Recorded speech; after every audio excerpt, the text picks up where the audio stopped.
surat ini 5.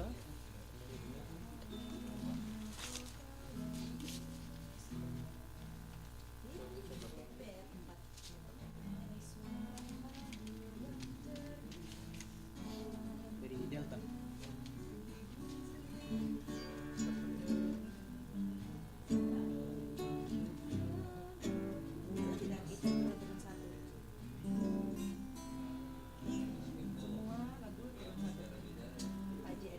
Sudah turun itu.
Dari sini.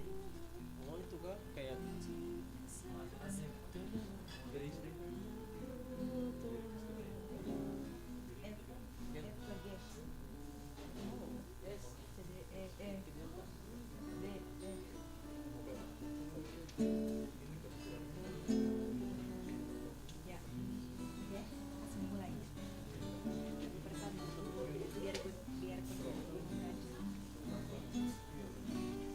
Pecingannya apa tuh?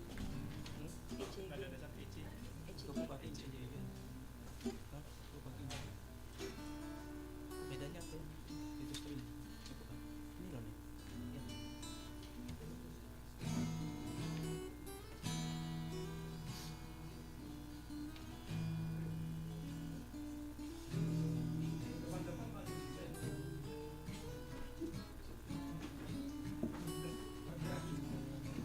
Kasihkan.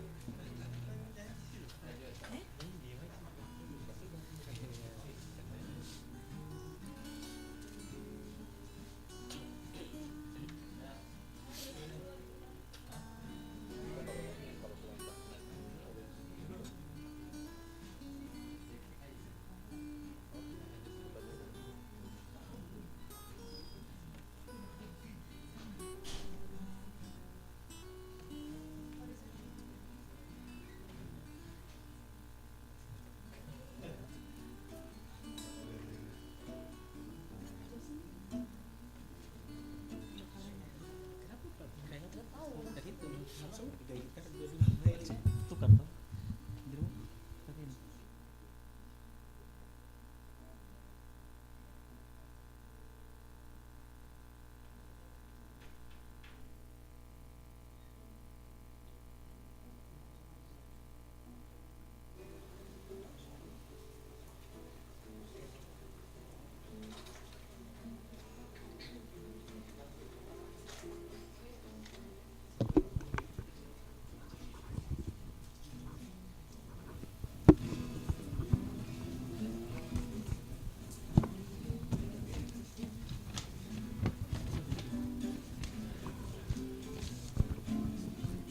Cek.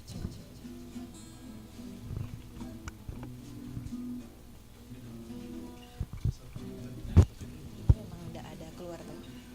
Memang tidak keluar di Pusman.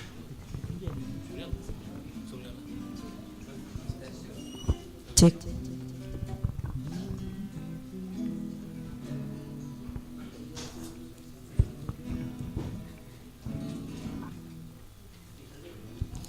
Shalom.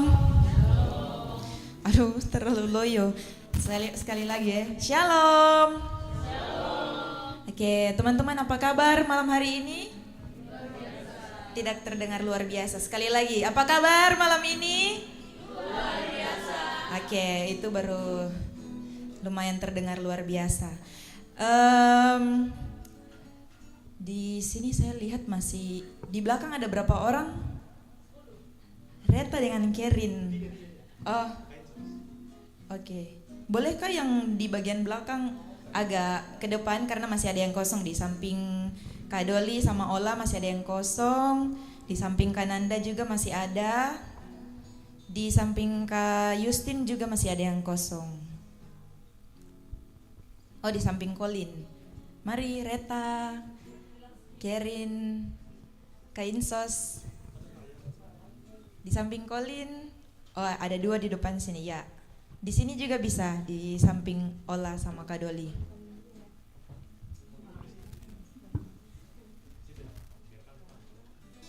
Oke, teman-teman, sebelum kita masuk dalam liturgi, kita akan memuji Tuhan dengan menyanyikan 3 lagu. Untuk itu saya jemput teman-teman semua untuk berdiri. Namun sebelum kita bernyanyi, saya mau tanya, apakah ada teman-teman yang berasal dari luar jemaat GKI Bethlehem Kuala Kencana? Mungkin boleh lambaikan tangan. Oh, ada 2 orang. Terima kasih sudah datang. Baiklah teman-teman, kita akan memuji Tuhan dengan menyanyi lagu Biarpun gunung-gunung beranjak. Semua tahu toh? Sambil bertepuk tangan.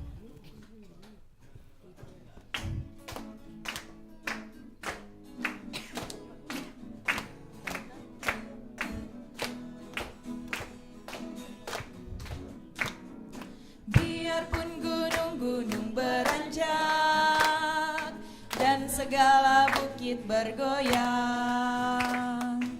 namun kasih setiamu takkan beranjak dariku. Biarpun gunung-gunung beranjak dan segala bukit bergoyang, namun kasih setiamu takkan beranjak dariku. Takkan beranjak, takkan bergoyang, takkan beranjak, takkan bergoyang. Demikianlah firman Tuhan yang mengasihiku. Takkan beranjak, takkan bergoyang, takkan beranjak, takkan bergoyang.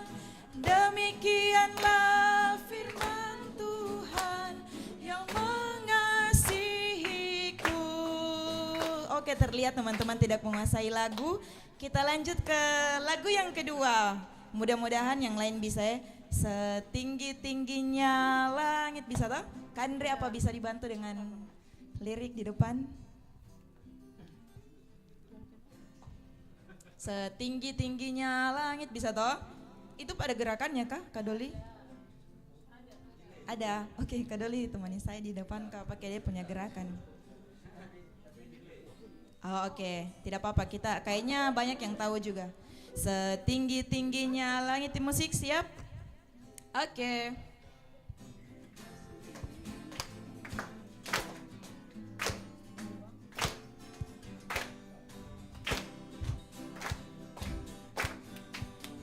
Setinggi-tingginya langit, lebih tinggi kasih Yesusku.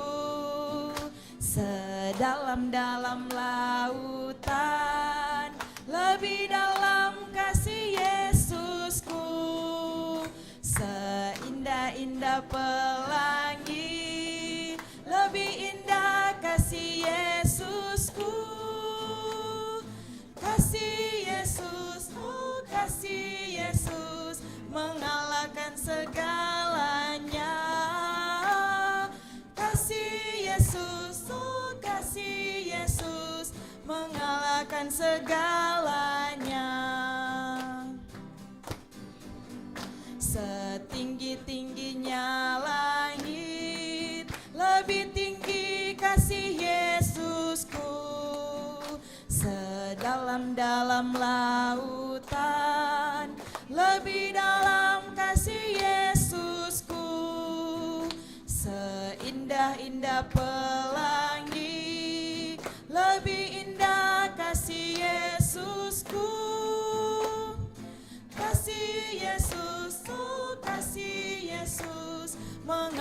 mengalahkan segalanya.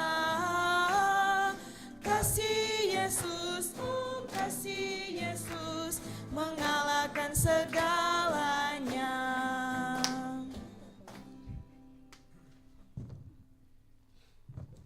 Baiklah teman-teman, masih dalam keadaan berdiri. Saudara-saudara kaum muda, kita percaya bahwa di rumah kediaman Penatua Gesang Setiadi di tempat ini kita sedang membangun mesbah doa dan altar penyembahan. Kita percaya dalam firman Tuhan yang terdapat dalam Mazmur 84 ayat 11, sebab lebih baik 1 hari di pelataranmu daripada 1000 hari di tempat lain. Lebih baik berdiri di ambang pintu rumah Allahku daripada diam di kemah-kemah orang fasik. Tuhan memberkati kita dalam ibadah ini. Mari kita buka bersama dalam Kidung Jemaat 64. Kita akan menyanyikan ayat yang pertama dan ayat yang kedua. Kidung Jemaat 64, bila kulihat bintang gemerlapan, ayat 1 dan ayat yang kedua.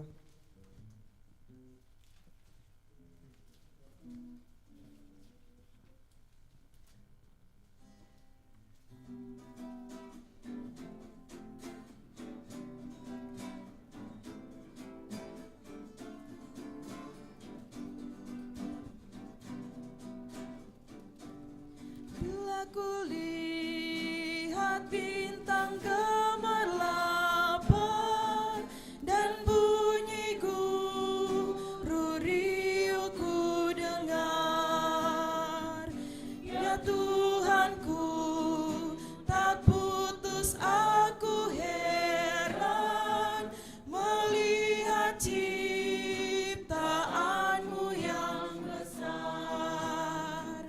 Maka jiwaku pun memujimu, sungguh besar Kau Allahku.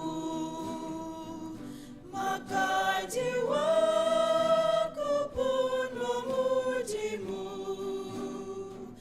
sungguh besar Kau Allahku. Ayat 2.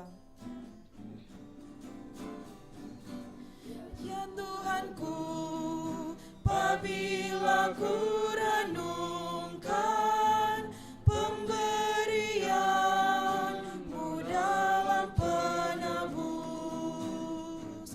ku tertegun bagiku dicurahkan oleh Putra-Mu darahnya kudus. Maka jiwaku pun memujimu, sungguh besar Kau Allahku. Maka jiwaku pun memujimu, sungguh besar Kau Allahku.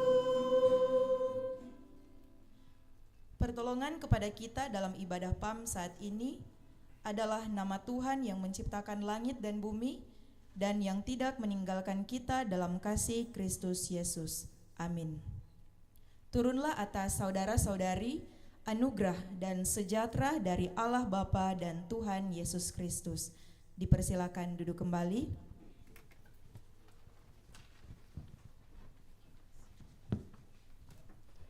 Teman-teman, sebelum kita akan bermazmur bagi Tuhan, mari sama-sama kita membuka dalam nyanyian rohani 5. Kita akan menyanyi nyanyian rohani 5 ayatnya yang keempat.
kita sama-sama membaca Mazmur yang terdapat dalam Mazmur 104 ayat 1 hingga ayat 35.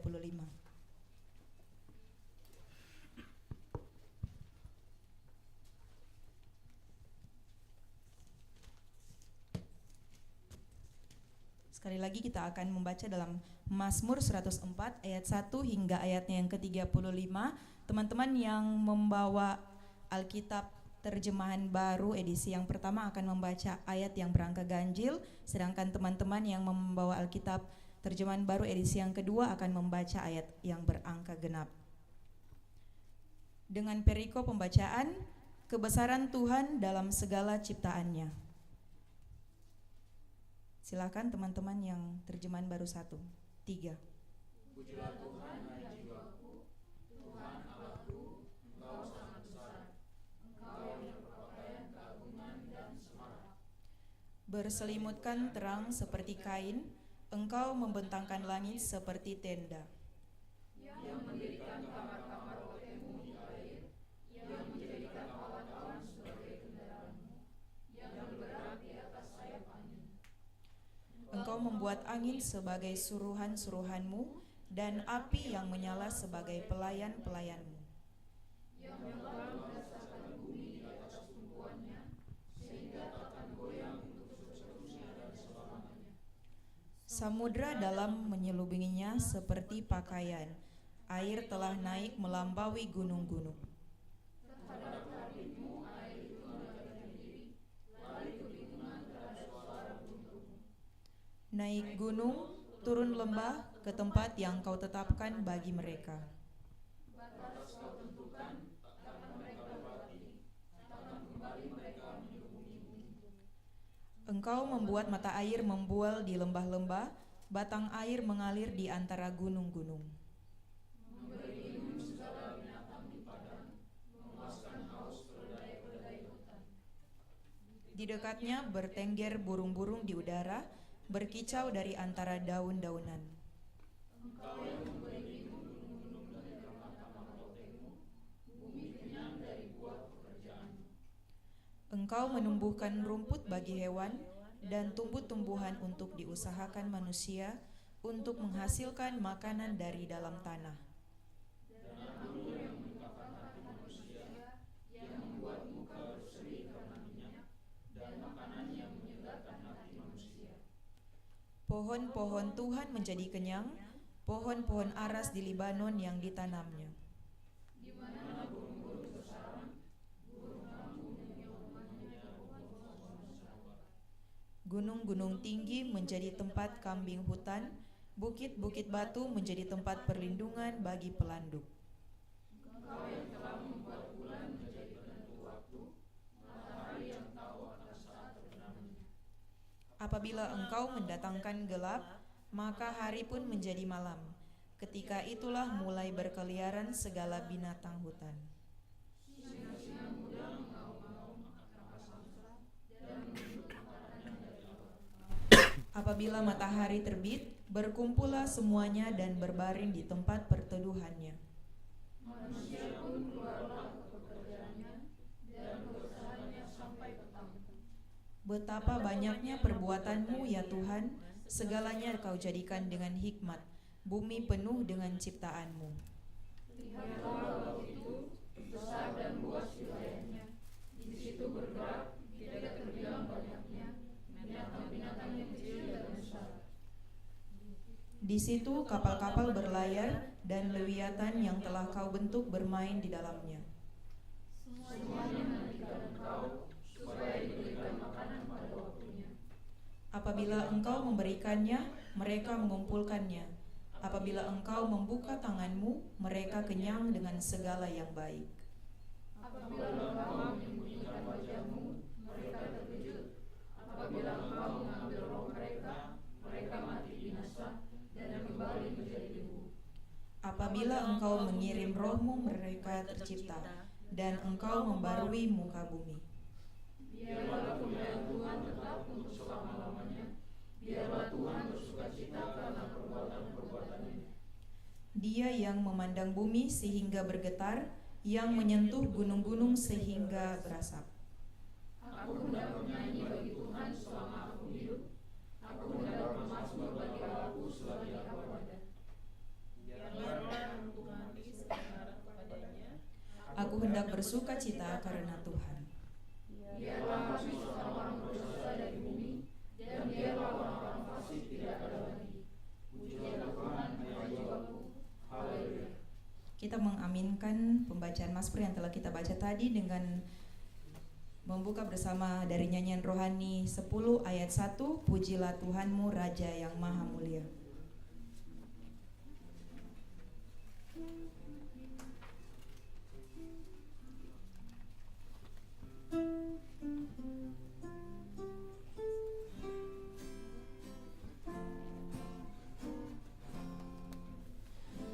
Pujilah Tuhanmu Raja yang Maha Mulia. Langit dan bumi hendak mempertinggikan Dia, dan jiwaku tambahlah nyanyianmu. Allahmu baik dan setia. Teman-teman, kita akan memberikan persembahan. Sambil kita memberi, kita akan melakukan dari Kidung Jemaat 289, Tuhan Pencipta Semesta.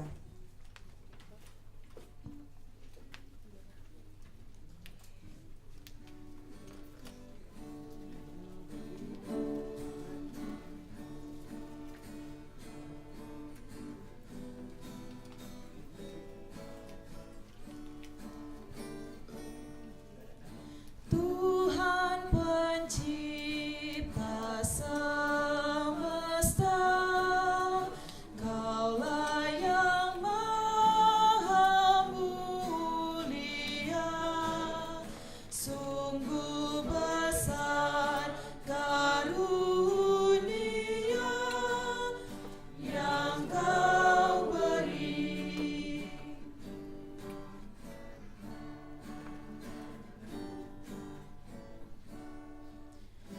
Kasih-Mu nyata terjelma di sinar surya yang cerah, di samudra tuayannya yang Kau beri.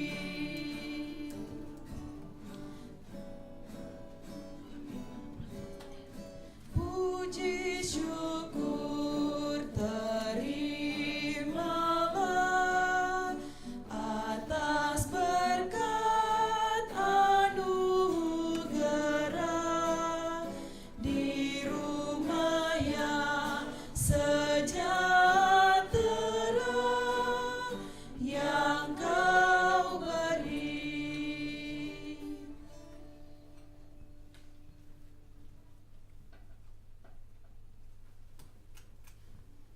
Baik teman-teman, kita akan langsung masuk ke sesi podcast. Untuk itu saya mengundang host kita di malam hari ini, Saudari Nanda Wakum. Dipersilakan. Terima kasih. Shalom.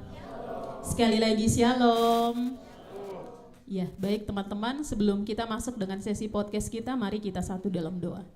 Tuhan, kami anak-anak muda Jemaat GKI Bethlehem Kuala Kencana bersyukur dan berterima kasih karena kasih dan penyertaan-Mu Tuhan. Pada malam hari ini kami boleh berkunjung di rumah Bapak Penatua Gesang Setiadi untuk melakukan ibadah PAM dalam bentuk podcast di bawah tema Green Faith atau iman yang ramah lingkungan. Tuhan berkati kami dengan hikmat dan kebijaksanaan yang daripada-Mu, sehingga kami dapat memahami apa yang akan kami pelajari bersama-sama dari sesi podcast di malam hari ini, sehingga ketika kami pulang, kami mau sadar bahwa kami harus menjadi pemuda yang memiliki iman yang ramah lingkungan. Terima kasih Tuhan, berkati sesi podcast ini, baik aku yang akan memimpin sebagai host dan juga narasumber kami Bapak Penatua Gesang Setiadi. Tuhan berkati kami supaya sesi podcast ini dapat berjalan dengan baik menurut kehendak Tuhan. Dalam nama Yesus kami berdoa, haleluya, amin.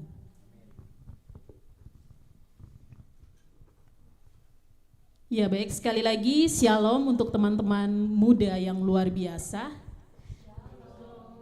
Selamat datang dalam ibadah PAM GKI Bethlehem Kuala Kencana pada malam hari ini. Bentuk ibadah kita adalah podcast. Nah teman-teman, malam hari ini kita akan membahas sesuatu yang mungkin jarang dibahas di gereja. Yaitu kita akan membahas dari sisi lingkungan. Yang tentunya narasumber kita pada malam hari ini adalah seseorang yang sudah, kalau kita bilang sudah mengabdikan dirinya dalam melestarikan lingkungan, secara khusus di area kerja PT Freeport Indonesia. Teman-teman, mari kita sambut dengan tepuk tangan Bapak Gesang Setiadi selaku Kepala Divisi Lingkungan PT Freeport Indonesia.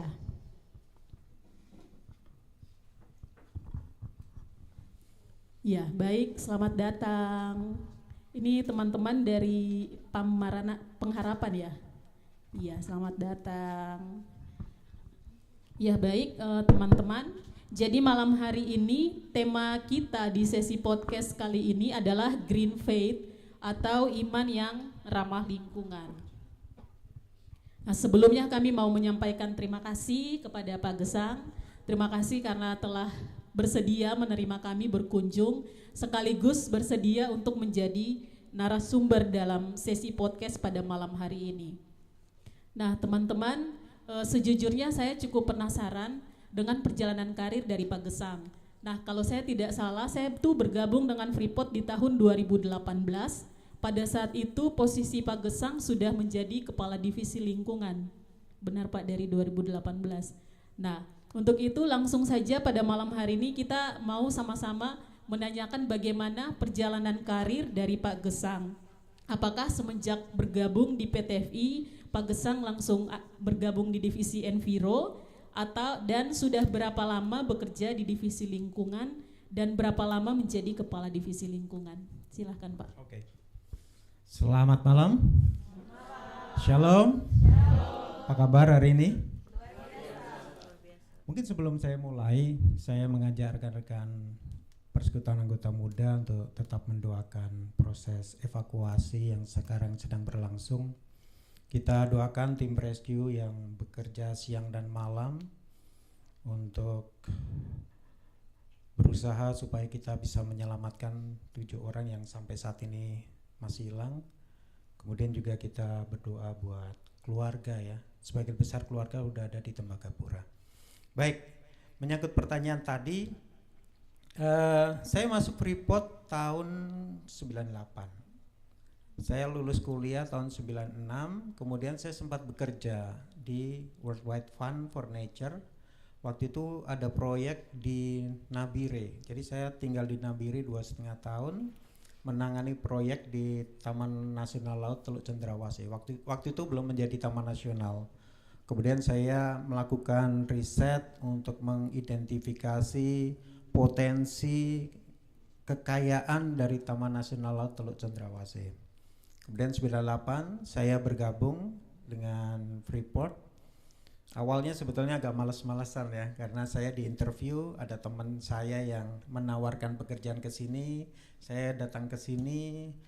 Saya masih dialis waktu itu kan dari WWF, kemudian melihat tiling gitu. Waktu itu memang dari jalan itu kelihatan pohon-pohon mati gitu. Terus saya ngerasa nggak sejahtera gitu ya melihat seperti itu. Waktu itu ya seperti itu. Jadi saya akhirnya sebetulnya berusaha untuk menghindar, tapi cara Tuhan luar biasa ya. Saya berusaha menghindar, mau pergi ke lapangan tiba-tiba dipanggil, kemudian saya mengajukan beberapa syarat, akhirnya tetap diterima. Akhirnya saya ada di sini di bulan Desember 98. Mulai dari FIT waktu itu, namanya Freeport Indonesia Temporary. Jadi waktu itu tidak bisa permanen tapi FIT. Kemudian 2 tahun saya FIT karena setahun saya di sini kemudian ada accident, kemudian setelah 1 tahun kemudian diterima. Mulai dari level 1 saya.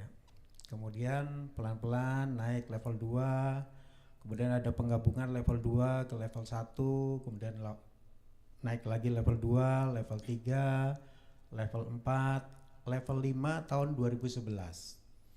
2011 waktu itu jadi manajer, kemudian tahun 2016 kalau nggak salah saya jadi senior manager. Nah waktu itu senior manager itu saya sebetulnya sudah dari tahun 2011 itu sebetulnya praktis saya sudah menangani job site karena VP saya Pak Andi Muksia waktu itu ada di Jakarta. Jadi praktis saya kayak memimpin divisi Enviro yang ada di job site. Meskipun posisi saya manajer kemudian senior manager. Kemudian baru tahun 2022 saya dipromosi menjadi VP sampai sekarang.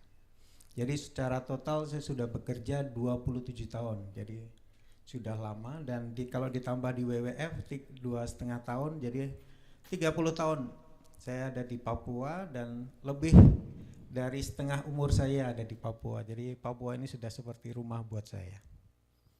Luar biasa, berarti secara total 27 tahun dan di 27 tahun itu Pak Gesang memulai memang langsung dari divisi lingkungan. Yeah. Luar biasa teman-teman, kita kasih tepuk tangan buat Pak Gesang. Ya, rekan-rekan muda yang diberkati Tuhan, kita tahu kalau dari kejadian semenjak awal manusia ditempatkan di dalam Taman Eden, ketika Tuhan menaruh manusia di bumi, waktu itu Tuhan menaruh manusia bukan hanya untuk tinggal, diam, dan menikmati hasil bumi, tetapi juga untuk menjaga bumi. Nah teman-teman, mari kita sama-sama buka di dalam Kejadian pasal 2. Kejadian pasal 2 kita sama-sama baca dari ayatnya yang ke-15.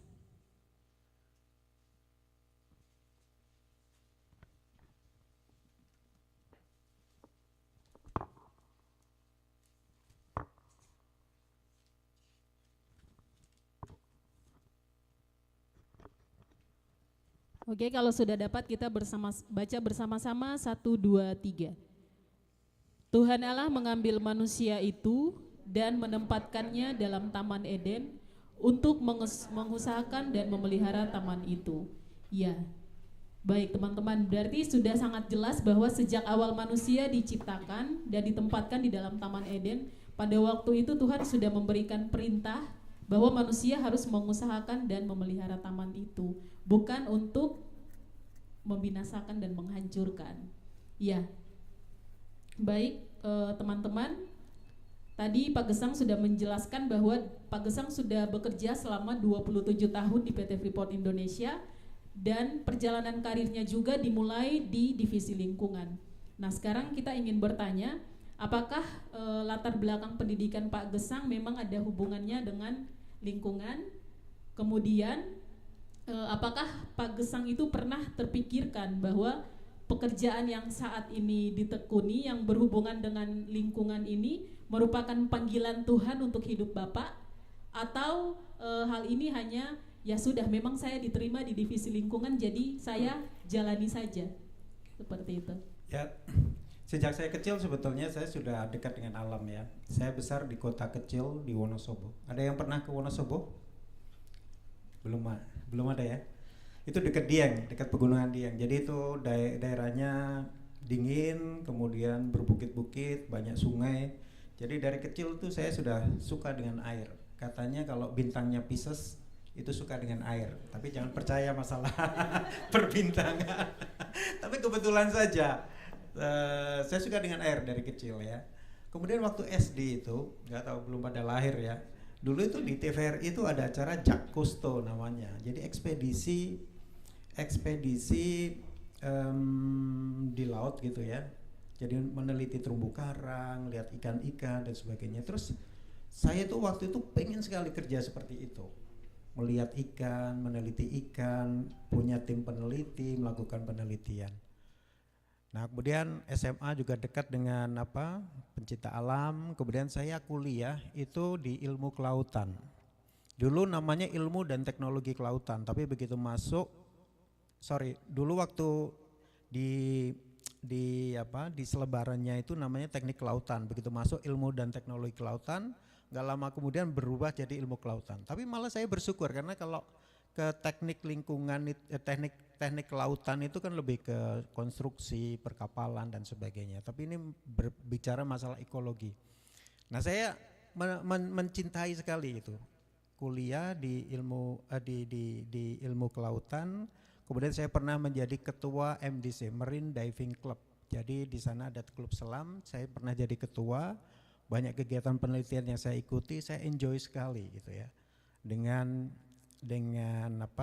kegiatan-kegiatan yang di laut gitu, menyelam, snorkeling dan sebagainya. Kemudian saya penelitian juga tentang terumbu karang di Karimun Jawa. Waktu itu ada proyek kerjasama dengan McMaster University dari Kanada. Kemudian saya terlibat di situ. Dan karena jadi ketua MDC waktu itu, jadi sering mendapatkan proyek-proyek ya. Jadi pergi ke Pasir Putih, ke Karimun Jawa, ke Kepulauan Seribu gitu. Dan saya enjoy sekali, menikmati sekali. Dan begitu lulus itu dapat tawaran dari WWF karena skripsi saya ternyata dibiayai oleh WWF. Jadi waktu kerjasama itu ada salah satu peneliti dari Kanada minta funding lah dari WWF. Kemudian saya dapatkan dana dari WWF. Jadi begitu lulus langsung ditawari kerja di Papua. Dan somehow itu Papua itu buat saya itu jadi daya tarik sendiri. Dulu itu saya pengen kerja di tempat yang paling jauh, paling terpencil. Kalau perlu nggak banyak orang dan saya ingin dekat sama alam gitu. Dan itu jadi dream come true gitu buat saya dan saya begitu menikmati. Dan kerja di WWF 2,5 tahun, kemudian tadi ditawari untuk kerja di Freeport. Ya awalnya begitu ya, saya ngeliat Freeport ini perusahaan tambang, pasti penanganan lingkungannya biasa-biasa aja. Itu persepsi saya, makanya saya tadi bilang saya nggak terlalu ingin masuk ke Freeport. Bahkan pengen menolak gitu. Tapi begitu saya masuk saya sangat surprise karena biasanya saya karena di kelautan itu banyak referensi buku-buku ya. Ada Gerald Allen namanya, dia menciptakan atau menulis banyak buku, kemudian menulis juga tentang dunia selam gitu ya. Ternyata saya bisa ketemu sama dia gitu ya. Kemudian banyak yang hanya ada di buku-buku, ternyata saya bisa ketemu langsung di sini. Jadi saya melihat bahwa Freeport ini ternyata sangat-sangat serius dalam menangani lingkungan. Jadi akhirnya saya begitu mencintai itu pekerjaan saya, sehingga pada saat bekerja itu sebetulnya saya tidak hanya bekerja, tapi saya benar-benar menjadi passion saya. Saya pengen berbuat sesuatu buat lingkungan dan pelan-pelan saya berusaha yang tadinya banyak yang mungkin hal-hal yang kurang tepat gitu, kita benarkan pelan-pelan gitu. Jadi setelah 7 tahun saya bisa membandingkan yang dulunya mungkin penanganan lingkungan ya mungkin cukup serius tapi tidak terlalu ditangani dengan baik. Sekarang pelan-pelan bisa kita tangani dengan baik dan teman-teman bisa melihat lah bagaimana di Mel 21, mungkin pernah juga ke Mangrove, pernah juga terlibat dalam program-program yang kita lakukan. Jadi itu menjadi passion saya, meskipun itu merupakan pekerjaan tapi buat saya itu sesuatu yang buat saya menjadi berkah tersendiri karena saya begitu menikmati pekerjaan saya. Terima kasih. Ya baik, berarti kita bisa mengatakan bahwa Pak Gesang ini bekerja di divisi lingkungan bukan hanya karena ya sudah saya diterima di divisi lingkungan jadi saya menjalaninya saja, tetapi kita bisa katakan bahwa Pak Gesang juga menyadari bahwa ini adalah panggilan dari Tuhan untuk hidup Pak Gesang dengan menekuni karir di divisi lingkungan. Ya, baik Pak Gesang, kita ingin meminta insight dari Bapak kembali ke pembacaan kita tadi di Kejadian 2 ayat 15. Kira-kira apa yang bisa Bapak bagikan kepada kami sebagai anak-anak muda Kristen? Ada 3 hal di sini ya kalau kita lihat. Yang pertama ini menempatkan manusia di Taman Eden. Waktu itu memang Adam Hawa itu ditempatkan di Taman Eden. Tapi kita sendiri sekarang kan ditempatkan di dunia ini ya. Kemudian kalau kita ngelihat itu ada 2 kata kunci di situ. Yang satu itu mengerjakan, kalau di terjemahan satu itu mengusahakan kalau nggak salah ya. Yang kedua itu memelihara.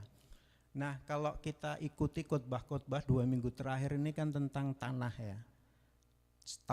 Seminggu sebelumnya itu tentang tahun Yobel ya, di mana kita berusaha untuk mengusahakan tanah selama 6 minggu.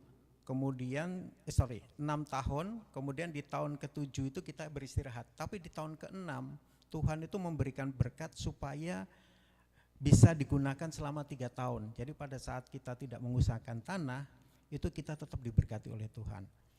Nah, kita hidup di dunia ini juga Tuhan punya maksud bagi kita semua untuk mengusahakan tanah ini. Jadi kita diminta Tuhan itu untuk bekerja dengan sungguh-sungguh supaya apa yang kita kerjakan, tanah yang kita kerjakan atau pekerjaan yang kita kerjakan itu bisa menghasilkan. Yang kedua, kuncinya adalah memelihara. Memelihara itu maksudnya apa? Tuhan sudah memberikan kita tanah, sudah memberikan kita pekerjaan, sudah memberikan berkat, harta, segala sesuatu. Itu harusnya kita pelihara dengan baik gitu. Kita jaga, jangan kita rusak. Kalau tanah apalagi di lingkungan, konteks lingkungan ini sangat tepat sekali ya, karena bagaimana divisi lingkungan itu berusaha untuk memelihara, menjaga supaya alam ciptaan Tuhan yang ada di bumi Papua, khususnya yang ada di Mimika ini tidak rusak. Memang tambang itu punya dampak, ya kan? Tetapi bagaimana kita meminimalkan dampak itu? Justru dari kegiatan tambang ini kalau bisa malah justru kita bisa memberikan hal-hal yang positif itu. Dari income yang diperoleh Freeport, kita bisa kelola lingkungan, kita bisa lakukan pengembangan masyarakat, kita bisa bayar pajak kepada pemerintah yang digunakan untuk pembangunan dan sebagainya. Itu adalah konsep dari bagaimana kita mengusahakan tanah, menambang, bikin pertanian, bikin perkebunan, dan yang kedua adalah menjaga. Kita mengusahakan tapi jangan kita serakah. Ya, kayak tahun Yobel itu ya, bagaimana setelah 50 tahun nanti beristirahat semuanya gitu loh. Tanah-tanah yang tadinya dimiliki orang lain dikembalikan lagi. Setelah tahun ke-7 juga diistirahatkan. Itu adalah bagaimana supaya tanah itu dikembalikan seperti semula sehingga kita bisa memulai lagi untuk melakukan atau mengusahakan tanah itu. Menurut saya seperti itu. Iya, baik, terima kasih. Kita kembali ke perenungan firman 2 minggu lalu dari Imamat pasal 25 ayat 1 sampai 22. Dari khotbah Ibu Pendeta kemarin itu di ayat yang ke-13 sampai dengan ayat yang ke-17 itu mengatur tentang aturan-aturan kepemilikan tanah, yang mana tanah itu adalah milik Tuhan. Jadi kita sebagai manusia ini hanya dititipkan dan tugas kita adalah memelihara dan mengelola tanah yang dititipkan Tuhan itu bagi kita. Nah, sebelum kita lanjut, saya ingin memberikan kesempatan kepada teman-teman, kalau ada yang punya pertanyaan silahkan.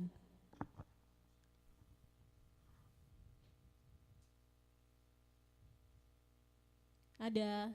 Halo teman-teman. Ini tegang atau serius ini?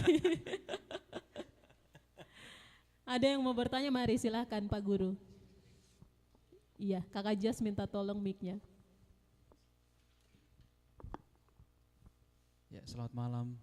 Selamat malam. Mungkin saya perlu tahu saja, maksudnya perasaannya Pak Gesang bagaimana ketika sudah terlibat lama di lingkungan, begitu mencintai lingkungan dan alam, terus ketika misalnya berhadapan dengan tempat atau orang atau mungkin lingkungan di mana kayak tempat ini sebenarnya tidak dirawat gitu.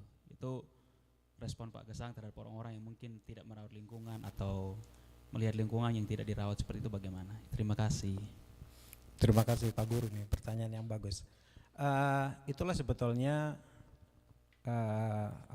menguji kita apakah kita peduli atau tidak gitu ya.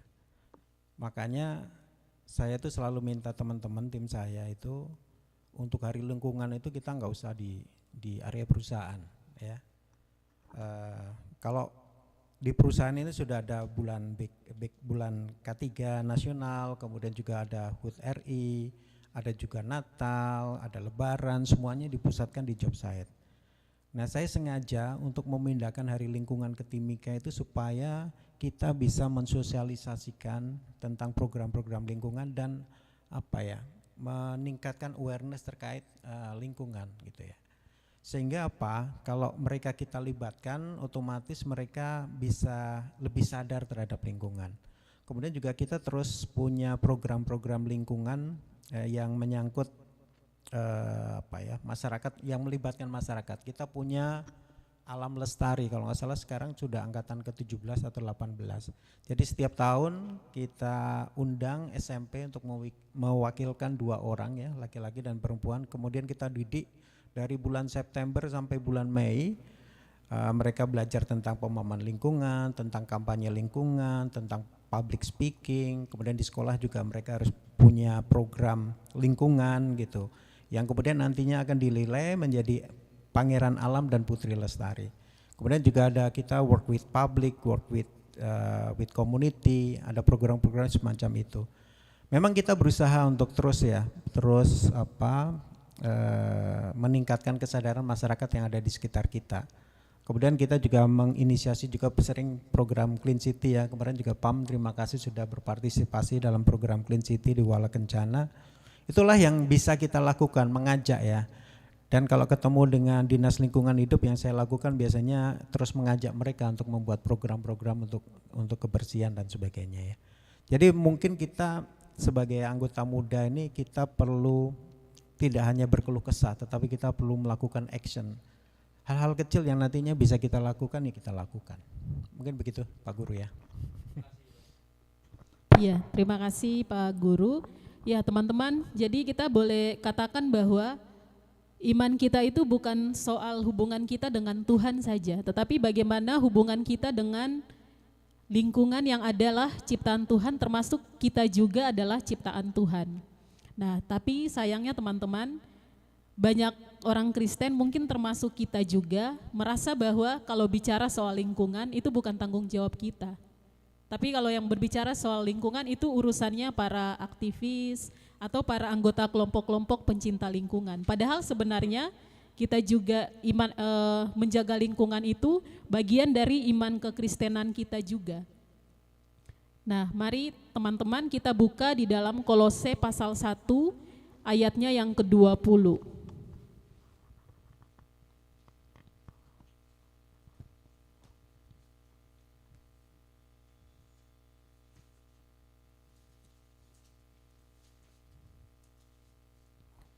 Kolose pasal 1 ayat yang ke-20.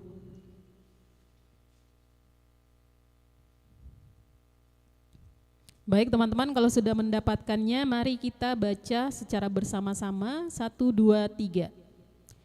Dan oleh Dialah ia memperdamaikan segala sesuatu dengan dirinya, baik yang di bumi maupun yang di surga. Sesudah ia mengadakan perdamaian oleh darah.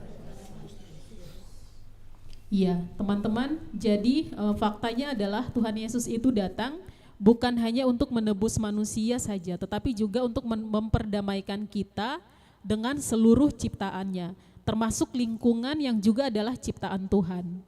Nah, kita akan bertanya sama Pak Gesang, kira-kira Pak, apa isu atau masalah lingkungan yang secara luas terjadi di dunia saat ini atau secara khusus di Indonesia yang sedang marak saat ini?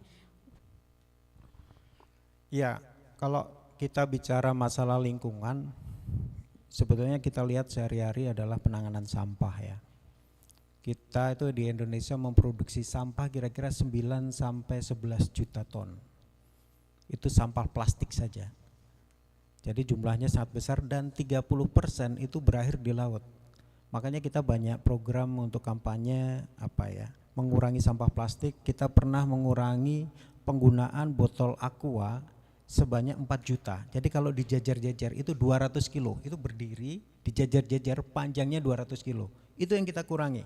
Jadi kalau melihat mungkin orang tua dari adik-adik PAM ini dulu sering bawa aqua yang 1,5 liter gitu ya, sering bawa pulang gitu, mungkin dibawa di karton dan sebagainya. Itu kita kurangi semuanya. Kita bangun water station, kemudian kita gunakan tumbler, dan sekarang kita hanya penggunaannya di bawah 500. Tadinya sekitar 4 juta sekian. Itu botol ukuran besar. Yang kedua, kalau di Papua ini isunya adalah pembukaan lahan ya, pembukaan lahan. Tidak hanya di Papua sih, di Kalimantan juga sama. Banyak dibuka untuk kegiatan pertambangan, banyak dibuka juga untuk perkebunan kelapa sawit. Dan isunya memang emisi ya, emisi. Jadi meningkatkan emisi karbon, karena tadinya hutan itu jadi paru-paru dunia. Hutan ini kan, pohon itu kan bisa menyerap CO2 kemudian menghasilkan O2.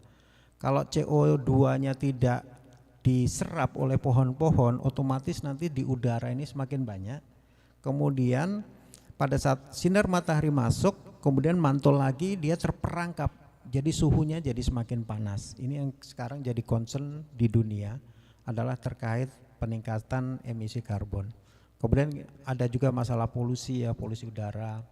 Kita bersyukur di sini itu sangat enak ya. Di Kuala Kencana itu udaranya sangat segar, kalau kita lari pagi itu kita bisa menghirup udara segar. Tapi kalau di Jakarta, saya sering kalau ke Jakarta pas kobus gitu pagi-pagi berusaha untuk lari-lari tapi sangat tidak nyaman gitu ya, udaranya tidak enak gitu, asapnya mengganggu sekali dibandingkan kalau di sini. Jadi menurut saya sih sampah, kemudian pembukaan lahan, kemudian polusi, 3 isu itu yang terbesar. Iya, baik. Terima kasih. Jadi ada 3 isu yang paling terbesar, yaitu masalah penanganan sampah, pembukaan lahan, dan juga polusi.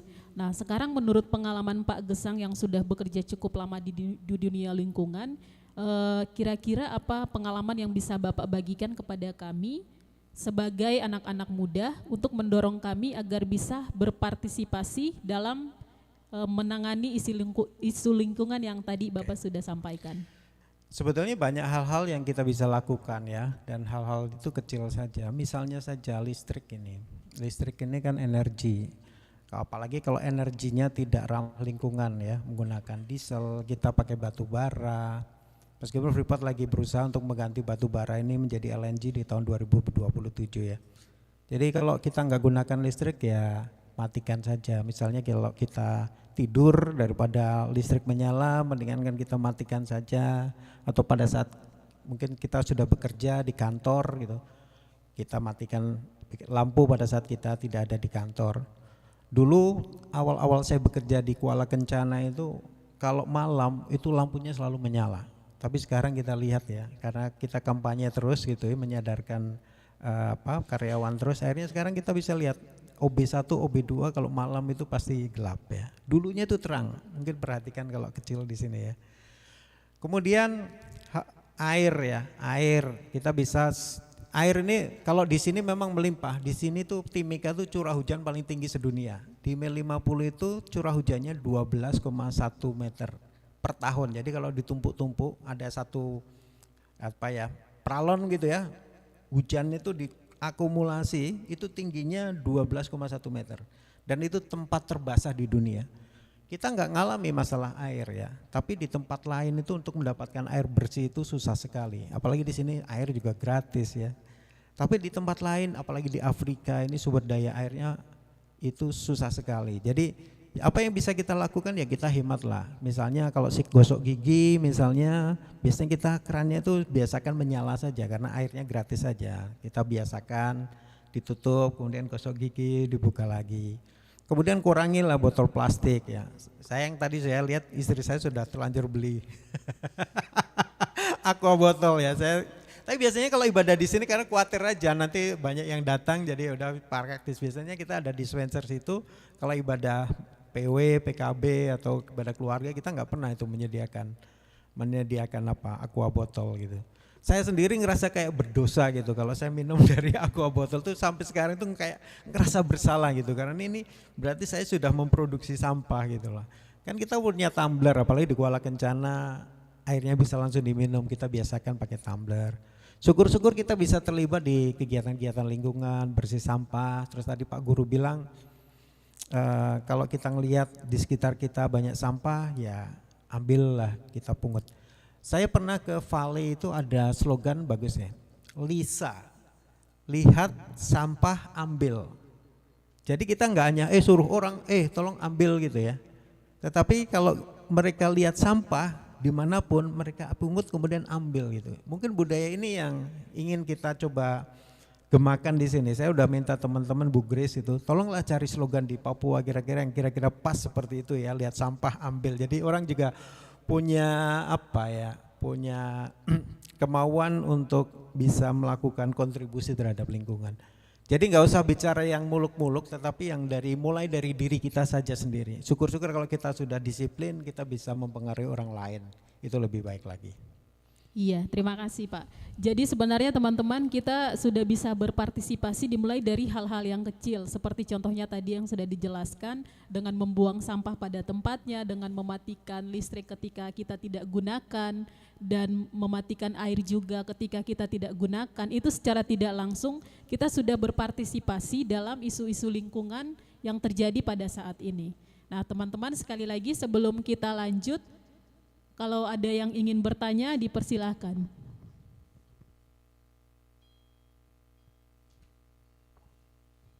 Ada?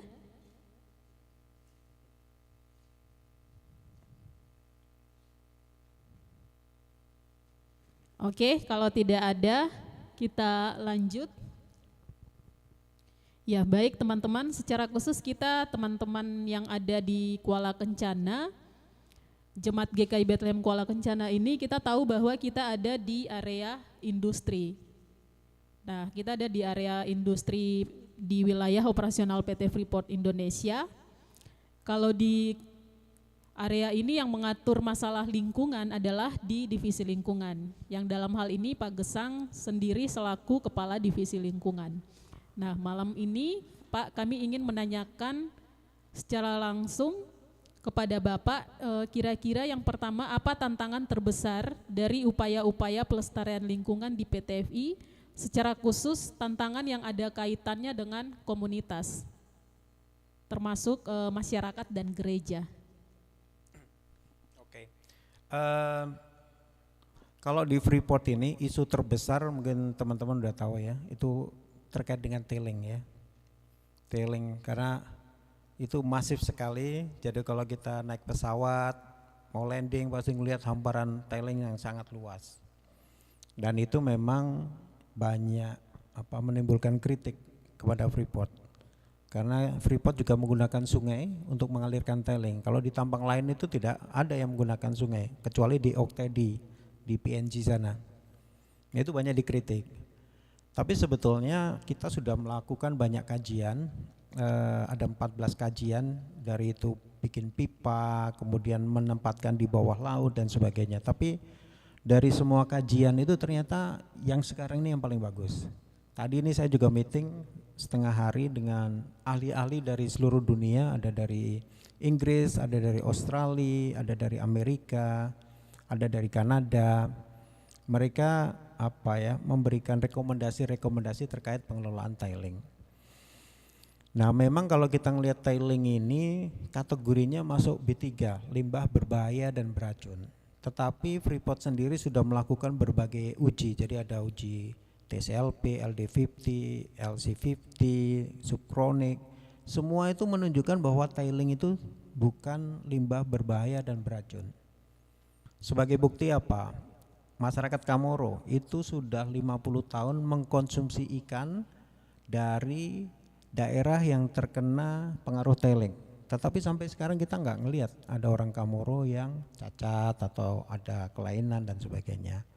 Kemudian kita pernah mengambil sampel darah sebanyak 10.000 sampel dari masyarakat dari gunung sampai ke pesisir. 10.000 orang kita ambil darahnya, kita cek apakah ada logam-logam berbahaya di situ atau tidak.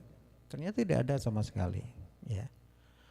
Kemudian tanaman di Mel 21 ya bisa tumbuh dengan baik, dan kita tes juga tanaman-tanaman di Mel 21, kita ambil sampelnya, sapinya kita ambil darahnya, semuanya tidak menunjukkan peningkatan logam-logam berat, terutama tembaga. Jadi kalau tanaman di Mel 21 itu daunnya, buahnya, kemudian sapi-sapi itu kita bisa konsumsi dengan aman karena kita udah teliti di lab dan hasilnya menunjukkan semuanya di bawah ambang batas, di bawah memenuhi baku mutu untuk makanan dari Dirjen POM. Jadi nggak ada masalah. Nah, sekarang memang tailing ini problemnya adalah luas sekali dan kita menggunakan juga ulayatnya masyarakat. Ada 5 kampung terdampak ya, Nawaripi, Koprapoka, Ayuka, Tipuka, Nayaro. Nah, kita kemudian melakukan rekognisi kan kepada masyarakat. Rekognisi, kemudian ada program yang sampai sekarang masih berlangsung. Nah, kita di Enviro 2 tahun terakhir ini ada satu proyek di Muara, kita nanam mangrove 500 hektar per tahun. Nah, untuk nanam mangrove itu perlu dibuat struktur dari bambu untuk menahan tailing itu supaya mengendap kemudian menjadi daratan baru, kemudian kita tanami dengan mangrove. Nah, di Muara itu kita bekerja sama dengan kampung-kampung terdampak ini. Tiap kampung itu mereka diminta untuk membuat kontraktor. Jadi ada sekitar total sekarang 28 kontraktor dari 5 kampung terdampak itu kita libatkan untuk pengelolaan lingkungan. Jadi mereka itu menyiapkan bambunya kita udah pesan dari Jawa. Ke depan kita mau latih masyarakat supaya bisa nanam bambunya kita bisa panen. Kemudian mereka tancap-tancap bambu gitu ya. Dan mereka setiap perusahaan bisa dapat uang sampai setiap bulan itu tagihannya 130 juta lah. Tiap kontraktor dikalikan tadi 27 kontraktor. Jadi kita melibatkan masyarakat untuk mengelola lingkungan. Kemudian di Mel 21 di reklamasi kita juga melibatkan masyarakat untuk kegiatan reklamasi. Total di Enviro itu ada 67 perusahaan ya, 67 perusahaan. Total manpowernya mungkin sekitar 600-an orang. Jadi itu semuanya dari 7 suku. Jadi itulah cara kita melibatkan masyarakat untuk program lingkungan. Di luar itu ada program itu tadi ya alam lestari, kemudian juga kita banyak melakukan program-program di daerah Timika. Iya, luar biasa. Berarti dapat kita katakan bahwa PT Freeport sudah punya banyak usaha yang dilakukan sebagai bentuk tanggung jawabnya terhadap lingkungan. Dan di samping itu juga melibatkan masyarakat dalam tanggung jawab tersebut. Nah, sekarang pertanyaan selanjutnya, apakah ada program-program lingkungan di PT FI yang sangat membutuhkan peran dari komunitas, terutama kami anak-anak muda? Ya, kita sebetulnya punya program rutin ya, hari lingkungan, kemudian kita ada hari ozon, hari bumi, hari cinta puspa dan satwa. Sebetulnya teman-teman PAM ini bisa berpartisipasi di situ ya. Memang saat ini belum official gitu ya, tapi ada beberapa nih, Kananda ini sering lah dilibatkan untuk jadi MC. Pernah kita ada pelepasan baramundi ya, ikan baramundi sama kepiting jadi MC. Jadi kita sebetulnya bisa nanam PAM, kalau sudah bekerja di Freeport pastilah bisa ya untuk bekerja sama nanti bisa terlibat dalam kegiatan. Tapi kalaupun masih belum bekerja nanti kita bisa pikirkan karena kita punya program work with community gitu ya, dan biasanya kita juga sering melakukan presentasi ke masjid, ke gereja, ketemu dengan anak PAM dan sebagainya. Jadi bisa aja nanti di event-event berikutnya kita bisa libatkan misalnya anak PAM untuk membuat satu event gitu kerjasama nanti yang mengelola anak-anak PAM, kemudian atau misalnya hari lingkungan ada satu event yang benar-benar dikelola oleh anak PAM, dananya nanti dikelola oleh anak PAM misalnya ya. Hal-hal seperti itu sangat dimungkinkan sih menurut saya. Ya, selanjutnya bagaimana komunitas khususnya kita rekan-rekan muda dapat berkolaborasi dengan divisi lingkungan dalam melakukan aksi lingkungan. Nah, ini juga ada beberapa teman yang berasal dari luar Kuala Kencana. Nah, apakah ada syarat atau spesifikasi tertentu gitu dari divisi lingkungan, dan apakah itu hanya kerjasama atau kolaborasi itu hanya terbatas untuk kita yang berada di Kuala Kencana atau bisa juga teman-teman yang dari luar Kuala atau Timika secara keseluruhan? Ya, makasih. Jadi tadi seperti saya sampaikan kita punya 67 kontraktor dan di kontraktor ini turnover karyawannya itu cukup banyak ya sebetulnya ya, cukup tinggi. Jadi ada yang keluar mungkin karena ngerasa mentok di situ atau mungkin mendapatkan pekerjaan yang lebih baik di tempat lain sehingga keluar gitu ya. Jadi yang bisa dilakukan yaitu kalau misalnya ada lowongan bisa coba melamar gitu. Kita sekarang juga lagi nyari posisi level 1 tapi untuk water quality ya. Jadi kalau backgroundnya ilmu lingkungan apalagi pernah punya pengalaman untuk sampling air gitu, kita ada lowongan ini. Baru aja dipublish ini, baru tadi malam saya lihat, baru tadi sore saya lihat. Jadi yang pertama itu bisa coba apply kalau memang ada vacant position di Enviro, terutama di kontraktor, nanti bisa tanya-tanya Pak Robert gitu, Pak Robert yang paling banyak punya kontraktor ya di Mil 21 sana, nanti bisa tanya-tanya ada lowongan kah tidak. Pasti dia akan memprioritaskan anak-anak PAM dibandingkan yang lain, dan sudah banyak kan, terakhir Harun udah kerja juga di salah satu kontraktor ya, dan menurut saya juga anak PAM juga banyak yang udah kerja di Mil 21. Yang kedua tadi ya, kolaborasi seperti tadi ya, sangat dimungkinkan. Yang penting gini aja, coba kalau mau buat proposal lah, membuat proposal nanti bisa kirimkan ke saya misalnya ya, terkait dengan rencana misalnya mau bikin clean city di Kuala Kencana atau di tempat lain, atau mungkin program lain. Nanti kita bisa lihat kalau memang kita ada program semacam itu, kita bisa kolaborasi sama-sama. Mungkin begitu. Luar biasa, berarti sangat tidak menutup kemungkinan kita juga bisa berkolaborasi dengan divisi lingkungan untuk melakukan aksi-aksi lingkungan. Nah teman-teman silahkan kalau masih ada yang ingin bertanya. Saya memberikan kesempatan untuk 2 orang. Halo. Kakak Justin mau bertanya?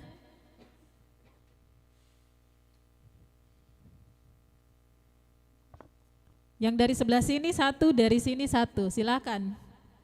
Ayo. Ini kesempatan teman-teman untuk kita sama-sama belajar langsung dari sumber yang terpercaya.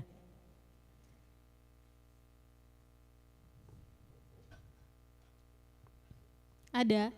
Oh, Kakak Colin silakan.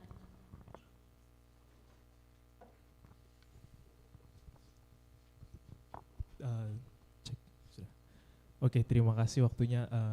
Selamat malam Pak. Mungkin melanjut pertanyaannya Pak Guru tadi, pingin tahu apakah Bapak pernah punya pengalaman menghadapi isu atau melihat isu lingkungan, tetapi Bapak tidak bisa berbuat apa-apa. Nah itu bagaimana cara untuk istilahnya tanda kutip menenangkan diri melihat kondisi lingkungan yang semakin parah, tetapi kita tidak bisa berbuat apa-apa, karena kan kalau lihat dari isu lingkungan saat ini, kayak di Merauke kan pembukaan lahan sawit yang masif, yang melibatkan aparat dan merugikan masyarakat lokal. Dan kemudian ada juga isu yang di Raja Ampat terkait PT GAK ya kalau tidak salah, yang memproduksi nikel. Dan menurut berita juga itu kan dari Menteri juga melanjutkan, dia punya izin. Nah itu menurutnya Bapak seperti apa, dan advice buat kita anak muda menanggapi isu tersebut? Apakah kita perlu bersuara juga atau bagaimana? Seperti itu Pak. Oke, ya pertanyaan yang bagus ya Kak Colin ya. Kalau saya begini ya, yang pertama itu kita jangan terlalu termakan oleh sosial media ya, karena kadang-kadang itu menyesatkan ya. Yang harus kita lakukan pertama itu benar-benar meneliti gitu ya, apakah berita itu benar atau tidak. Kadang-kadang memang di blow up gitu ya. Ya Freeport seringkali jadi korban juga isu-isu yang tidak benar ya. Nah mungkin yang pertama kita harus mencari tahu lah apakah isunya itu benar atau tidak.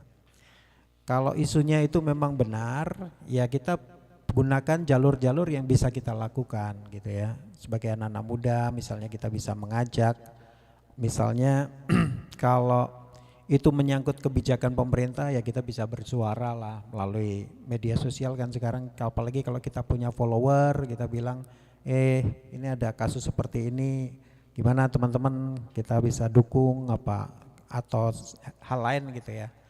Atau mungkin bisa juga melalui jalur pemerintah gitu ya, misalnya jalur DPR, DPRD gitu. Tapi memang itu jadi pilihan ya. Kalau saya sih cenderung apa yang kita bisa lakukan gitu di lingkungan sekitar kita, karena kadang-kadang kalau kita ngelihat terlalu jauh gitu susah gitu ya untuk kita bisa mencapai hasil yang kita dapatkan, yang kita inginkan. Karena apa? Kalau terlalu jauh kita mungkin sudah banyak bersuara tapi tidak terdengar, akhirnya apa? Kita jadi frustasi sendiri ya. Jadi kita juga harus pilah-pilah gitu, mana-mana yang doable, mana yang tidak doable gitu ya.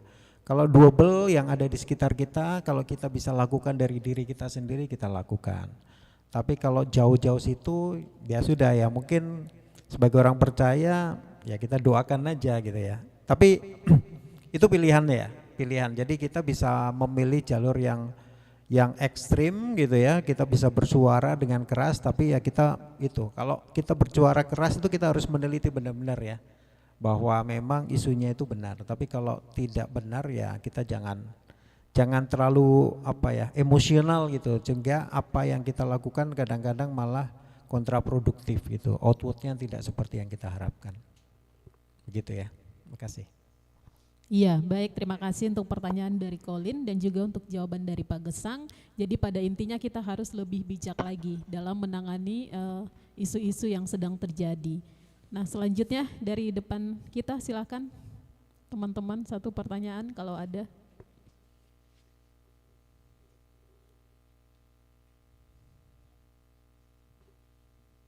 Oh, dari belakang ada, silakan.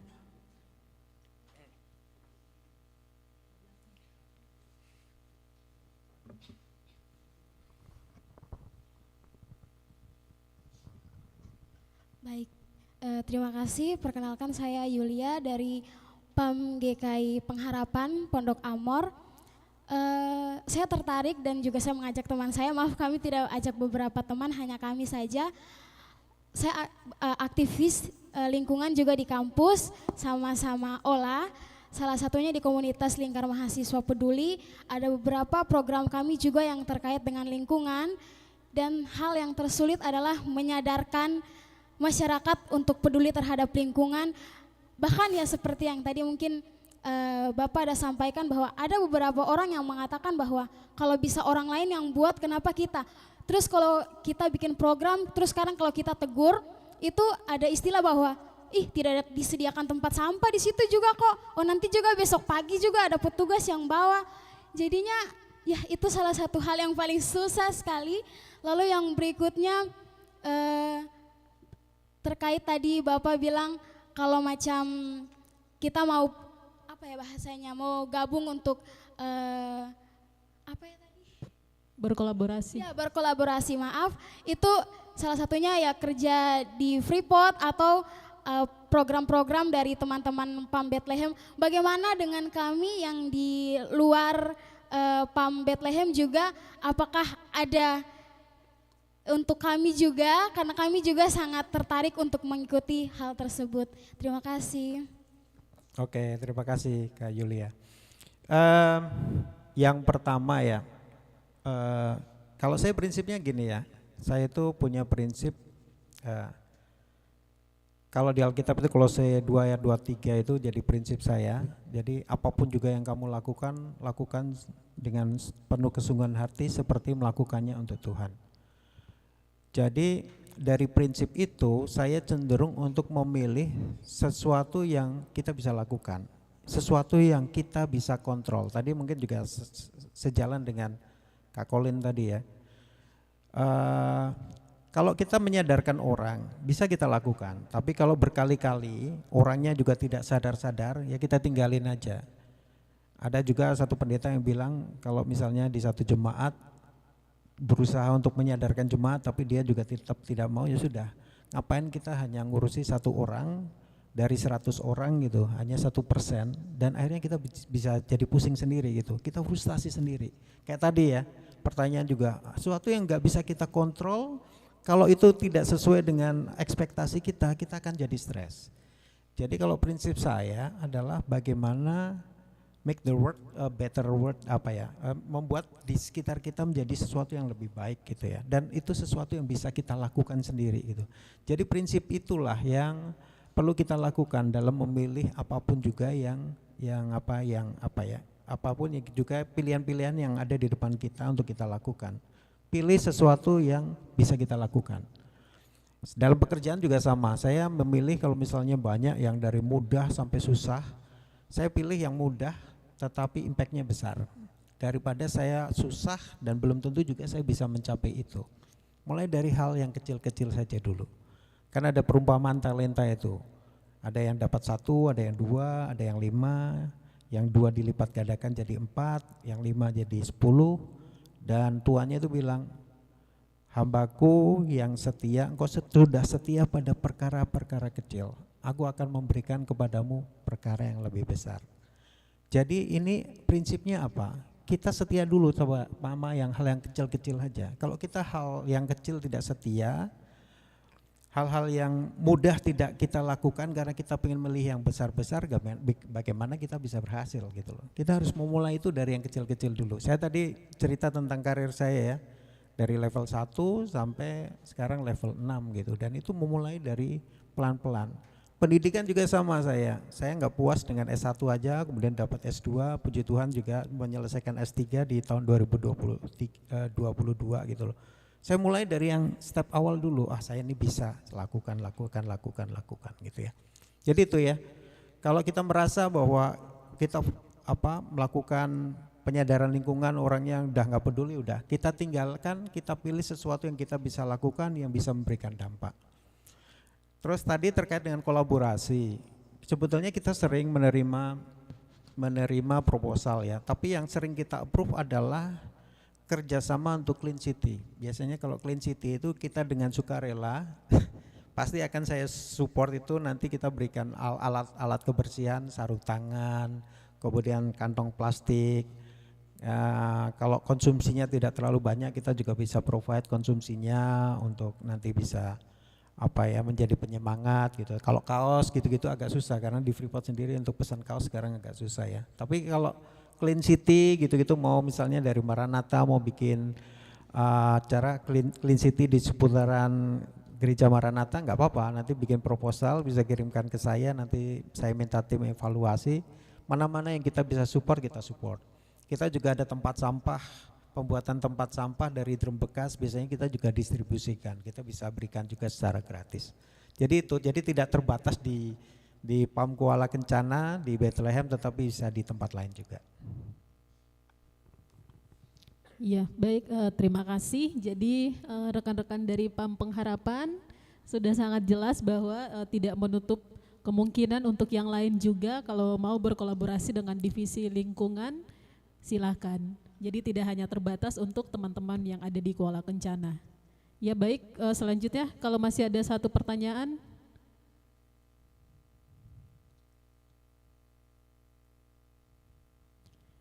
Oke, kalau sudah tidak ada, teman-teman luar biasa. Terima kasih banyak Pak Gesang.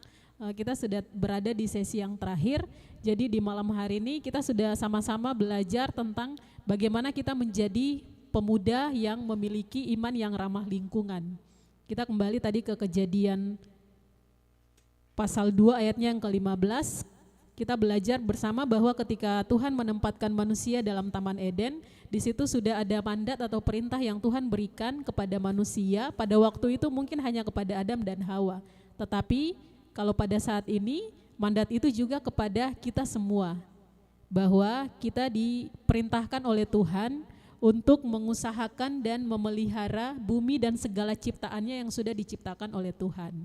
Nah, kita juga sudah belajar tadi bagaimana kita bisa berpartisipasi dalam isu-isu lingkungan yang ada pada saat ini. Tidak usah berpikir untuk hal yang terlalu besar, dari hal-hal yang kecil saja. Seperti contoh yang tadi sudah disampaikan, mematikan lampu kalau tidak digunakan, membuang sampah pada tempatnya, mematikan air kalau tidak digunakan. Itu adalah hal-hal yang kecil yang bisa kita lakukan untuk menunjukkan bahwa kita ini pemuda-pemuda Kristen yang juga memiliki iman yang ramah lingkungan.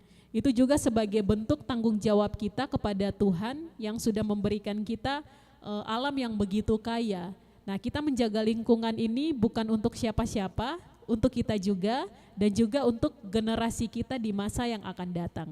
Terima kasih banyak Pak Gesang untuk kesediaannya menjadi narasumber di malam hari ini. Rekan-rekan, kita kasih ucapan terima kasih dan tepuk tangan untuk Pak Gesang. Terima kasih, kiranya Tuhan terus memberkati Bapak dalam tugas dan pekerjaannya sebagai Kepala Divisi Lingkungan dan juga dalam pelayanan sebagai Wakil Ketua Jemaat di GKI Bethlehem Kuala Kencana. Kiranya Tuhan terus memberkati Bapak dengan hikmat dari Tuhan sehingga Bapak dapat melakukan pekerjaan dan pelayanan dengan baik. Terima kasih, kita kembalikan ke Kakak Swita.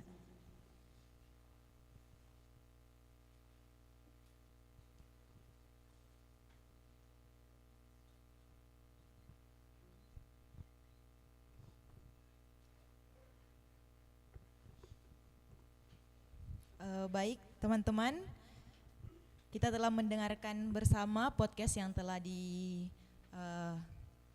oleh Kak Nanda Wakum dan juga narasumber Bapak Penatua Gesang Setiadi. Dan saat ini kita akan menutup rangkaian ibadah dan juga podcast di malam hari ini. Untuk itu kita akan sama-sama berdoa. Untuk kira-kira apakah ada pokok doa lain dari teman-teman PAM selain pokok doa yang biasanya kita doakan setiap minggu?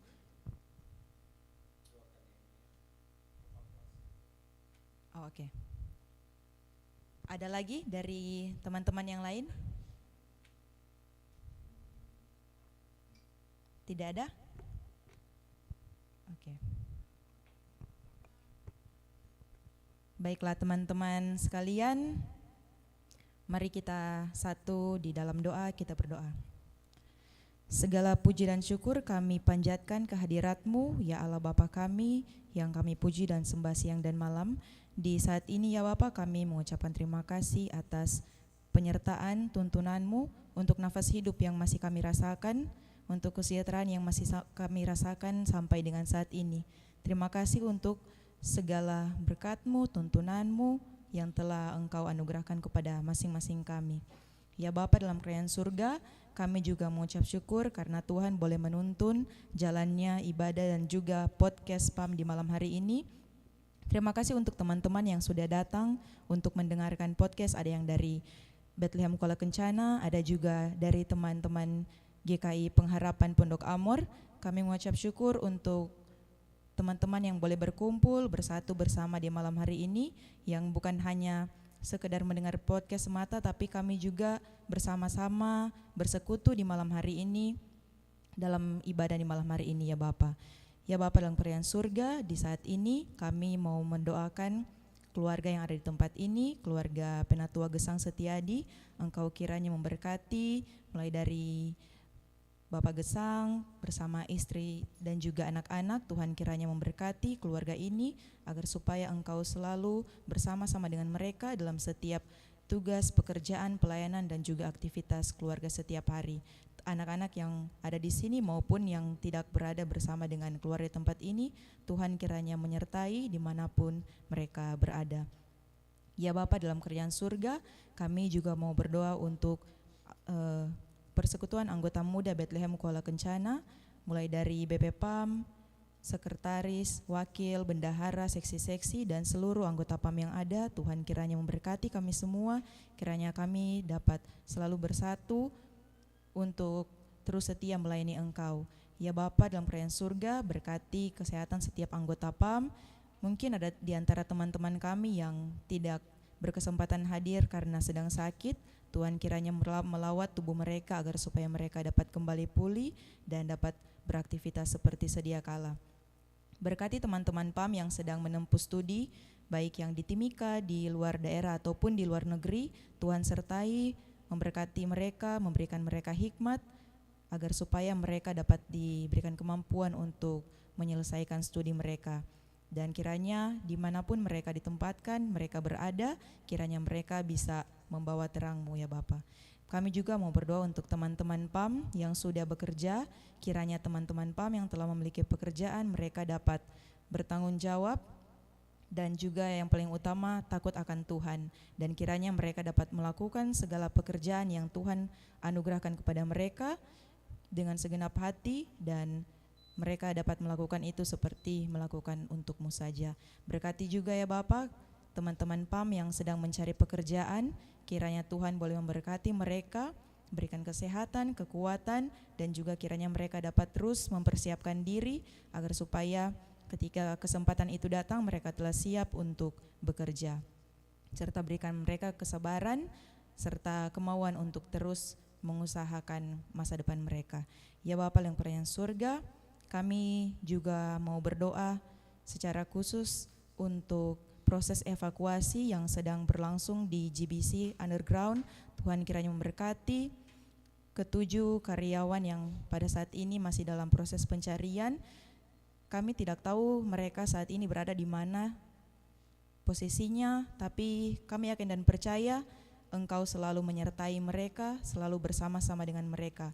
Berkati juga ya Bapa tim emergency response dan juga seluruh karyawan yang bekerja untuk mengupayakan proses pencarian ini. Tuhan kiranya memberkati proses evakuasi ini agar supaya dapat berjalan dengan segala baik.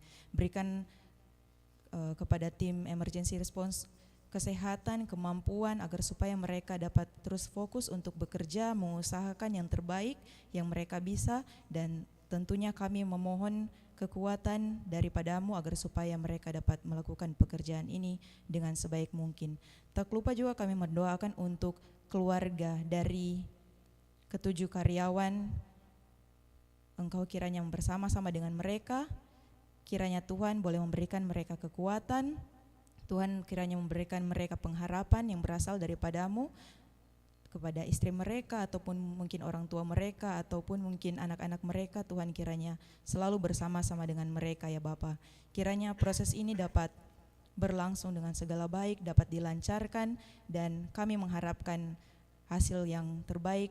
Namun sebelum kami menyerahkan semua ke dalam tangan-Mu ya Bapa, kami hanya bisa merencanakan, mengusahakan yang terbaik, namun semuanya kami serahkan ke dalam tangan Tuhan yang penuh kasih. Ya Bapa dalam kerajaan surga, selepas dari tempat ini kami akan kembali ke tempat kami masing-masing.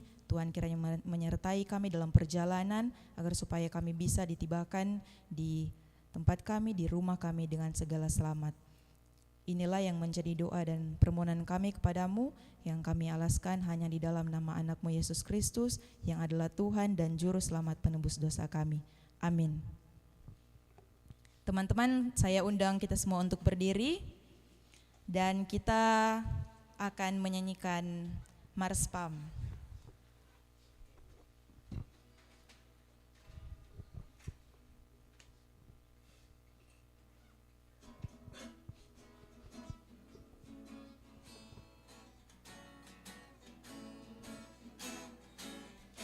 Persekutuan anggota muda Gereja Kristen Injili di tanah Papua, satukan tekadmu, bulatkan semangatmu, bersaksi bersekutu melayani. Kuat dan percaya, teguhkanlah iman, hidup rukun saling mengasihi. Injil Kristus itulah satu dasar kekuatan kita. Majulah, majulah, kibarkan panji Yesus Kristus. Majulah, majulah, pemuda GKI tetap jaya. Persekutuan anggota muda Gereja Kristen Injili di tanah Papua, satukan tekadmu, bulatkan semangatmu, bersaksi bersekutu melayani. Kuat dan percaya, teguhkanlah iman, hidup rukun saling mengasihi. Injil Kristus itulah satu dasar kekuatan kita. Majulah, majulah, kibarkan panji Yesus Kristus. Majulah, majulah, pemuda GKI tetap jaya. Terima kasih, dipersilakan duduk kembali karena kita masih ada sesi yang terakhir yaitu sesi pengumuman. Untuk kesempatan pertama, sambil seksi kerohanian persiapan lihat jadwal, kami mempersilakan BP kalau ada. BP tidak ada. Seksi kesenian tidak ada juga. Pendidikan, olahraga, diakonia tidak ada, berarti kerohanian sendiri. Sudah?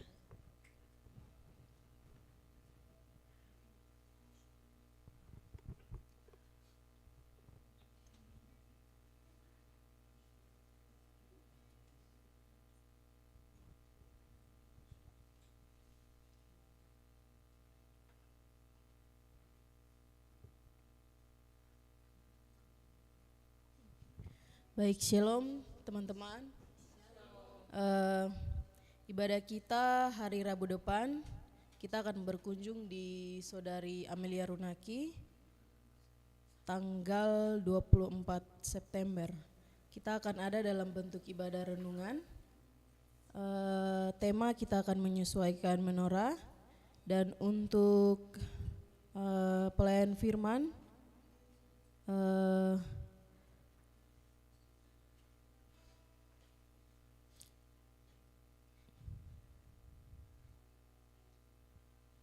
untuk pelayan firmannya Ibu Penatua Meriatis Siagian, dan untuk liturgosnya Saudara Andrea Sawaki, untuk MC-nya Saudari Claudia Dimara.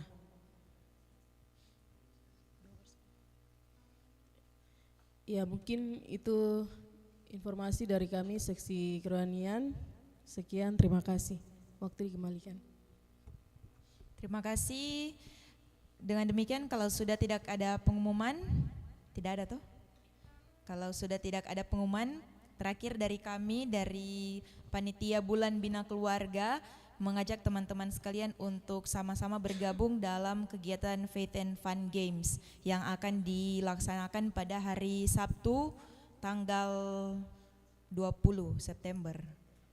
Jam 5 subuh, yang awalnya kita pelaksananya di 4:30, nanti untuk hari Sabtu minggu depan kita akan mulai di jam 5 subuh.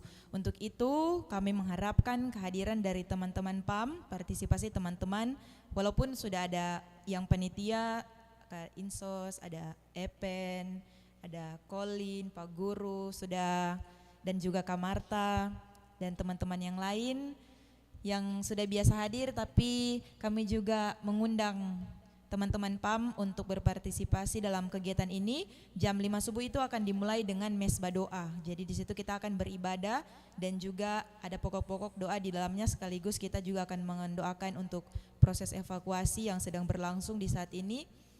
Setelah mesbah doa kita akan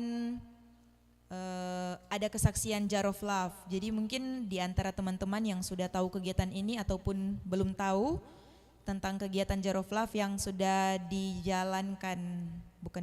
sudah berlangsung sejak tanggal 1 September sampai tanggal 30.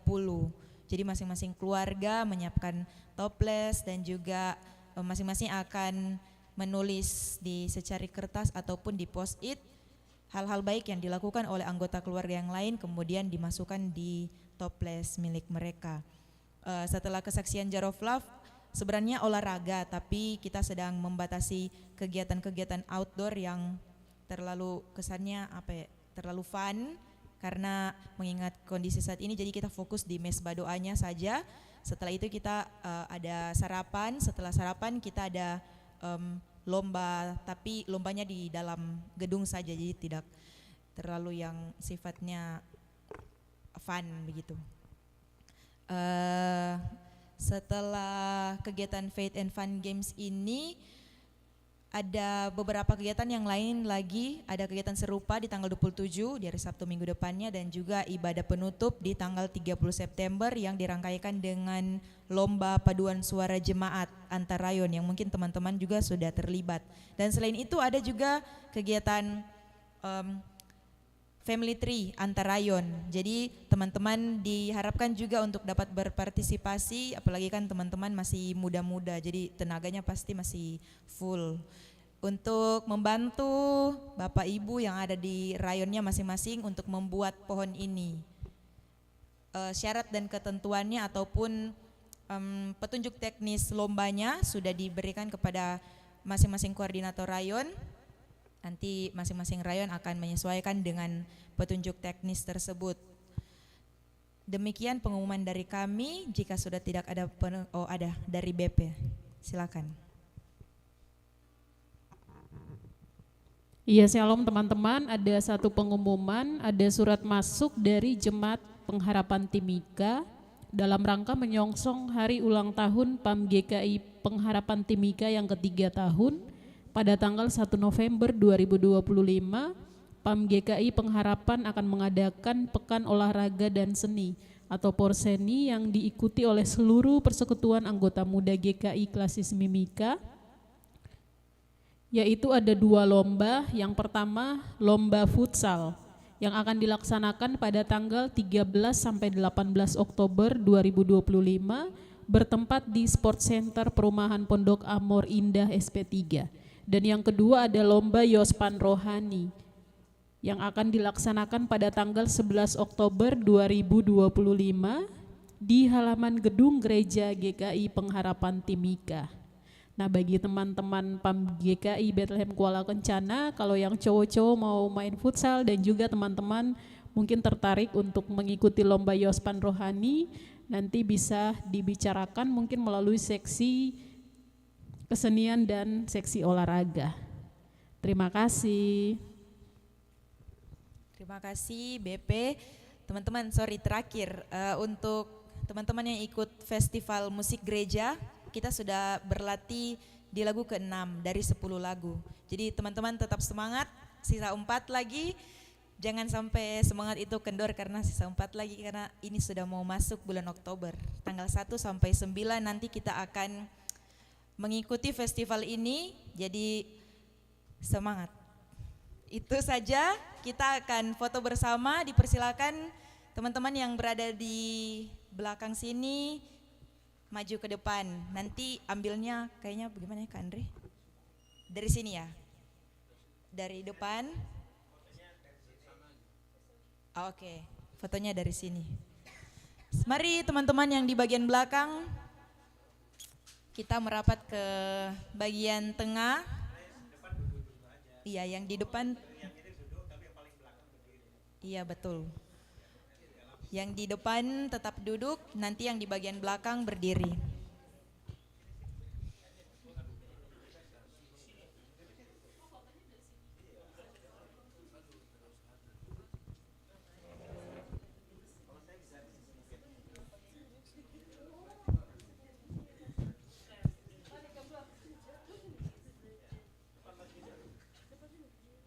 Ayo teman-teman yang dari Pengharapan dapat di bagian depan, boleh samping olah.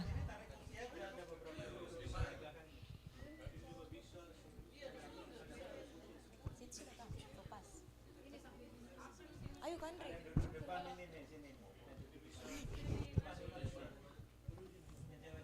Guys, semua masuk ya, kita mau hitung ya. Iya.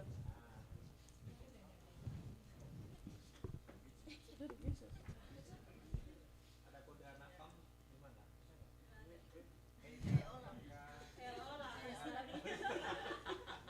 Harus pikir lah. Oke.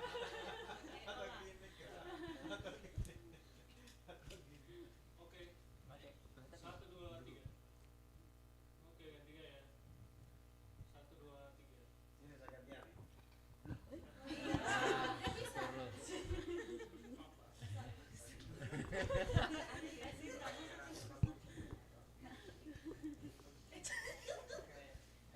Foto pagesan nggak sih? Foto pagesan.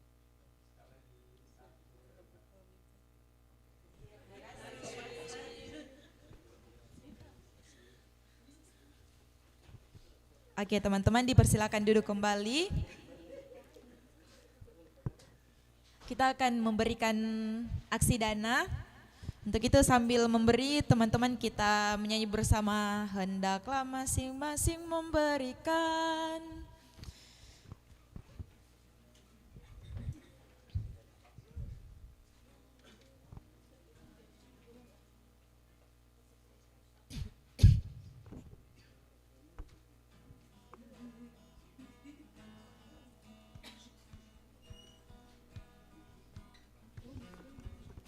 Hendaklah masing-masing memberikan menurut kerelaan hatinya. Jangan dengan sedih hati atau karena paksaan, sebab Allah mengasihi orang yang memberi dengan penuh sukacita. Sebab Allah mengasihi orang yang memberi sukacita. Beri syukur, berilah syukur. Susah ataupun senang, beri syukur. Panjatkan doamu sepenuh hatimu, kasihnya Yesus jadi milikmu. Beri syukur, berilah syukur. Susah ataupun senang, beri syukur. Panjatkan doamu sepenuh hatimu, kasihnya Yesus jadi milikmu. Baiklah teman-teman, untuk doa aksi dana dan juga berkat yang telah disiapkan oleh keluarga, mohon kesediaan Saudara Yafet Nunai untuk memimpin kita dalam doa.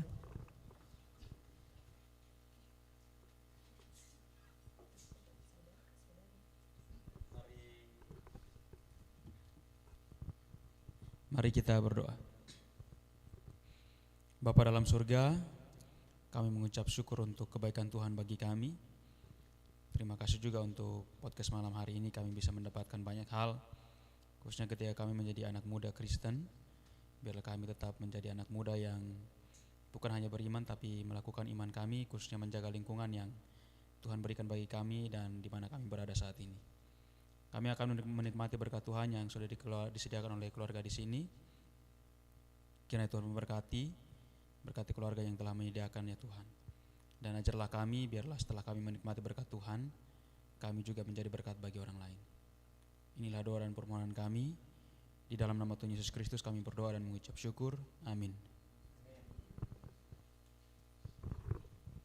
Terima kasih Kak Yafet. Salam-salam dulu toh.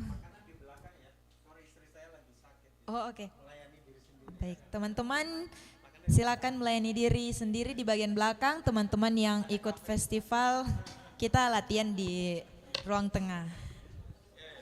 Teman-teman yang mau makan silakan sambil bersalam-salaman sambil makan.